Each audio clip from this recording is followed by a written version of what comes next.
ஷிரிடிபுரவாசினம் கருணாமூர்த்தி ஸ்வரூபம் சர்வரோக தோஷ நிவாரணம் ஸ்ரீ சாயிநாதன் தரிசனம். ஓம் சாய்ராம். என் அன்பு குழந்தைகளே, காலங்காலமாக ஒரு நபர் உங்களுக்கு நல்லது செய்ய முயற்சித்து கொண்டிருக்கிறார். நீங்கள் அதை கவனிக்கவில்லை. அந்த நபர் பல ஆண்டுகளாக உங்களுடன் இருக்கிறார்.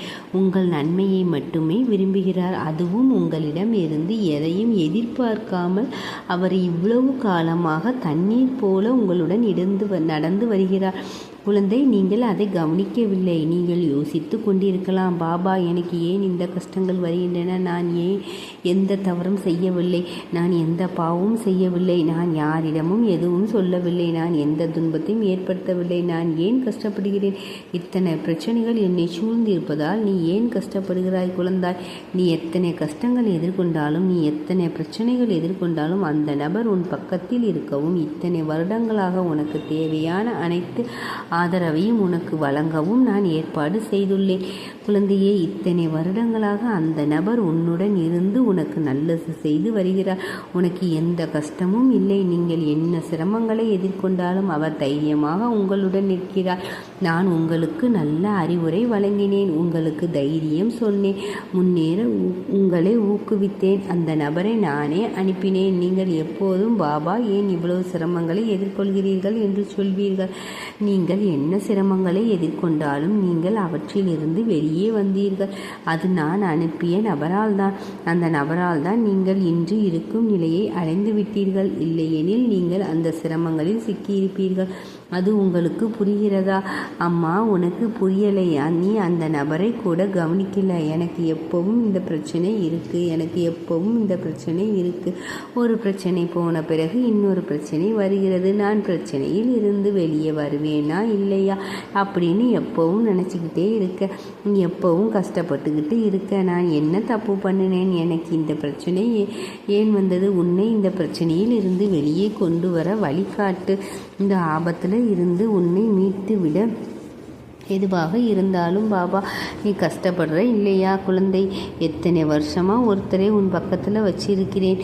ஒரு நபர் எந்த வகையான சிரமத்தையோ அல்லது ஆபத்தையோ எதிர்கொண்டாலும் அந்த நபர் தனது புத்திசாலித்தனத்தால் உங்களுக்கு அறிவுரை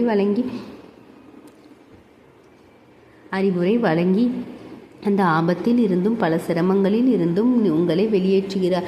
நீங்கள் அதை கவனிக்கவில்லை. ஆபத்தில் இருந்து வெளியேறிய பிறகு நீங்கள் எல்லாவற்றையும் மறந்து விடுகிறீர்கள். எந்த ஆபத்து அல்லது மீண்டும் வருவதற்கு முன்பா இந்த ஆபத்துகள் ஏன் எனக்கு வருகின்றன? நீங்கள் மீண்டும் சொல்லத் தொடங்குகிறீர்கள், பாபா என்னை இந்த ஆபத்தில் இருந்து வெளியேற்று, இந்த ஆபத்தில் இருந்து என்னை வெளியேற்று என்று 1000 முறை கேட்கிறீர்கள். நீங்கள் எவ்வளவு ஆபத்தையோ அல்லது பிரச்சனையையோ எதிர்கொண்டாலும் நான் எப்படி இதிலிருந்து வெளியேறினேன் குழந்தாய் என்று கேட்கிறாய். நான் எப்படி வெளியேறினேன் என்று உன்னால் அறிய முடியாது. இதெல்லாம் எப்படி நடக்கிறது, எனக்கு யார் உதவுகிறார்கள் என்று உங்களால் யோசிக்க கூட முடியாது. என் குழந்தை, நான் எப்போதும் உன் பாதுகாவலனாக இருந்து வருகிறேன். உன்னை எப்போதும் பாதுகாத்து வருகிறேன்.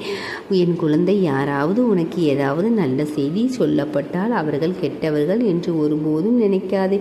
கோபப்படுகிறவர்கள் பொல்லாதவர்கள் என்றும் நினைக்காதே. அவர்கள் உனக்கு மிகவும் பொறுப்பானவர்களாக இல்லாவிட்டால் அவர்கள் உன் மீது அவ்வளவு கோபமாக இருக்க மாட்டார்கள்.